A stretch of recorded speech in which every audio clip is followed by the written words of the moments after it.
We are in the middle of tax season. Every helpful piece of advice is to be counted on during your tax preparations. Speaking of tax advice, this puts us in Tax Solutions. This is a presentation of accurate records and tax services located in Montgomery County, Maryland. The Chief CPA and CTRS here is Mr. Adil Baloch.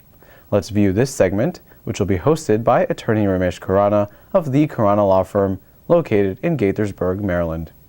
Today, Attorney Khurana questions CPA Baloch on foreign bank account reports. Let's have a look. Welcome to the Capital Forum. My name is Ramesh Khurana, attorney at law. I have my office in Gaithersburg, Maryland, and today I have great privilege to welcome Mr. Adil Baloch to our studios. Welcome, Mr. Baloch. Thank you very much. Mr. Baloch has his office in Montgomery County, Montgomery Village, Gaithersburg, and he is a tax accountant, tax advisors, and financial advisors. And with the help of his team, he takes care of the clients in several states in the United States. And all the more, he has international clients in Pakistan and Bangladesh and India. And whenever people are coming from these countries, he is helping them in setting up their businesses and taking care of the accounting needs of such businesses. We are privileged to have you. Thank you. Now, let me ask you a question. Nowadays, everybody is concerned about the FBAR, which is the reporting of foreign banks' accounts, and especially foreign nationals, although they are naturalized or living here as United citizens, they might have bank accounts in India, Pakistan, or elsewhere. So, can you please explain what is FBAR and whether FBAR can be filed electronically? Sure. First of all, Mr. Khurana, as always, thank you very much for the nice introduction. Again, as I always say, you deserve it. You are a good friend. So it's coming from the bottom of my heart.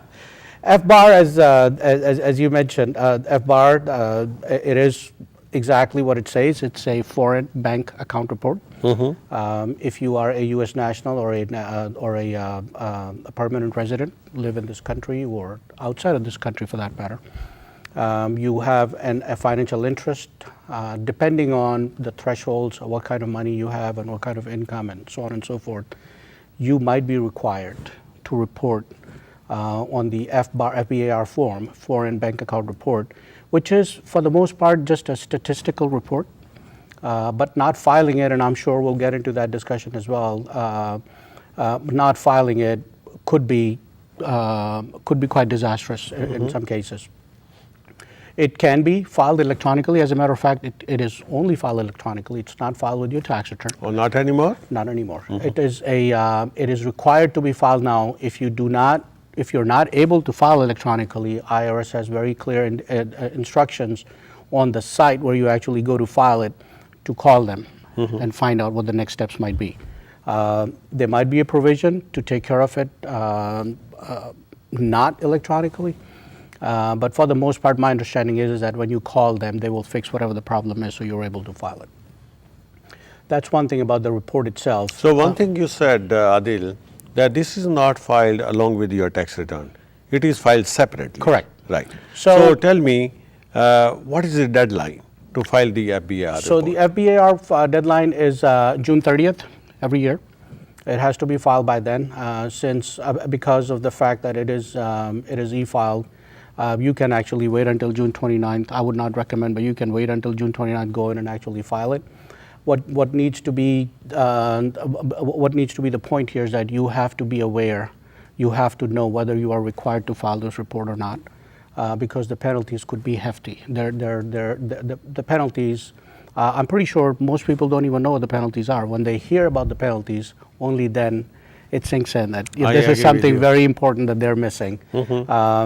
It falls under the Bank Secrecy Act. So it could be, you can very well imagine when you talk about Bank Secrecy Act, you're looking at possible civil penalties. There could be criminal consequences for this one because it is so important.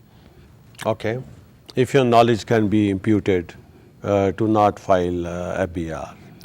right? Correct. Like if there is a bad faith involved. Correct. So willingness or unwillingness, an innocent mistake versus trying to do Right. something, Right. obviously plays a big role in the equation. You have to be very clear on what needs to be done. As a matter of fact, there's whole host of amnesty programs out there. You can even file FBAR for multiple years as long as you can prove that there was no willful intent to do something wrong, or that it's just an oversight and not understanding what the requirements were. It's as simple as that. Okay. Now let's talk about what's the criteria or what are the thresholds for filing these FBARs? So there's a little confusion out there about, some people talk about average, some people talk about just one account, some people talk about amounts that are not above or below the threshold, but the law says it's the aggregate of all the accounts together at any given point. So let me give you an example. You have a person has a grandmother that owns a house somewhere in a different country. The grandmother passed away. Based on the will, the house that the grandmother lived in got sold. Now there's the proceeds from that house, after paying the commissions and everything, were actually put in a bank account that is in that country. The account was created under your name, so the money can go to you directly, and then you can transfer that money over to the US. Let's say the proceeds from that account were $10,100.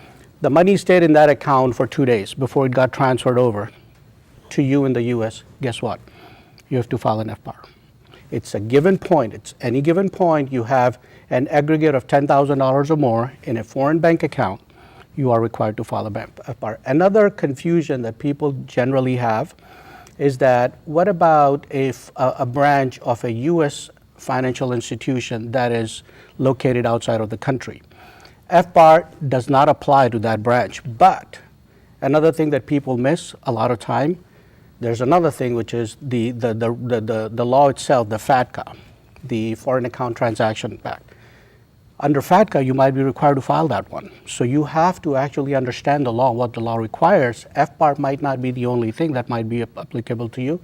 There could be something else. It's the Bank Secrecy Act. You are expected to know this. You should know this if you have money outside of this country. Not only liquid assets. It could be an interest in a partnership. It could be an interest in stocks or bonds in a different country. Depending on the threshold, depending on the kind of interest you have, the financial interest you have, either one of those could be applicable to you. So let me just put it straight what you said. You said at any given point, that means during the calendar year, from January to December. Correct. If the aggregate deposit amount, whether you are keeping in 2 banks or 3 banks, Correct. if that is in excess of $10,000, Correct. then you have an obligation to file the FBAR for that particular year. Correct. Okay. Now let us say, sorry. I'm please sorry, go ahead. just wanted to, I'm sorry to interject, No, but I just that's wanted fine. to add something on there because I think it's kind of important.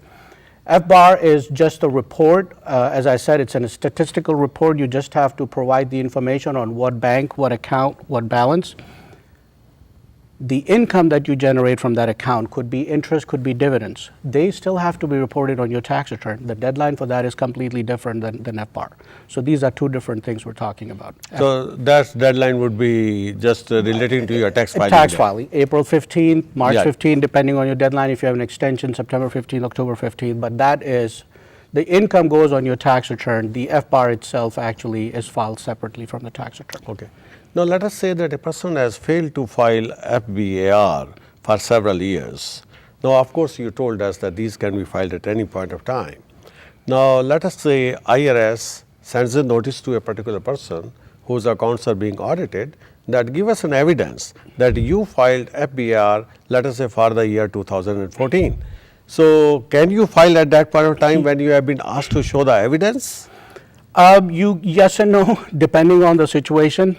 Let me divert from the question just a little bit here. What really comes into play is what the intentions were. Was it willful or not? It is very important to know, it is very important to understand the willfulness to commit something that is not in line with the law. Because again, this being part of the Bank Secrecy Act, you could be subject to not only civil penalties, but it could become a criminal matter for you as well. So you have to be very careful what your intentions were. If you did not have any bad intentions, you could potentially have multiple years of unfiled FBARs and you can still take care of those. The only condition that you have to have in place for you to be able to avoid any kind of problems is that the income that you generated from those bank accounts, they were properly reported on your tax return, and you paid taxes if you were required to on those on that income. Now, what happens if there is a reciprocity between USA and the particular country where you are keeping your bank accounts, and maybe you have paid your taxes in your home country, let's say India? Now, are you still required to report that income in your US tax returns? So depending on, first of all, you are required to report your worldwide income. Any money that you make all over the world, being a US citizen or a permanent resident of this country, you are required to that report. There's certain thresholds. You get credit if you live outside of this country. There's credits, a certain level of your income is not subject to any taxes. You get that relief. You get credit for even the rent that you pay while you're outside of this country. All that is still applicable. Again, when it comes to paying taxes, and there's a treaty that's a reciprocity, as you said, if you pay taxes in a different country, you will get credit for those taxes here. Let me give you an example. Now, this might be a little off subject, but a lady who just sold 3 houses in Delhi brought in about $120,000 from each house. She paid a pretty decent amount of taxes in India. She came and she filed her taxes here. She got the credit for everything that she paid in India, which basically meant that she did not pay any taxes here at the federal level. Guess what? She still paid at the state level. So these things are complex to that extent. It's always a good idea when you are in a situation like that and you're not sure what to do. There's competent, qualified people out there that you can knock on the door of and hopefully get some good help there. Okay, so what you have told us is that reciprocity would cover only federal tax liability, not the state tax liability. Correct. Depending on what kind of income you have, yes. Got it. Correct. Now, tell us a little bit more. If you do not file FBAR in a timely manner, what are the penalties? Okay, let me be very upfront with it. I have seen people with $50,000 bills. They went away eventually, but I think the amount of sleep they lost and the stress and the fear, I don't think it was worth it, even a day or even a minute. The minimum penalty that you could possibly be exposed to is $10,000.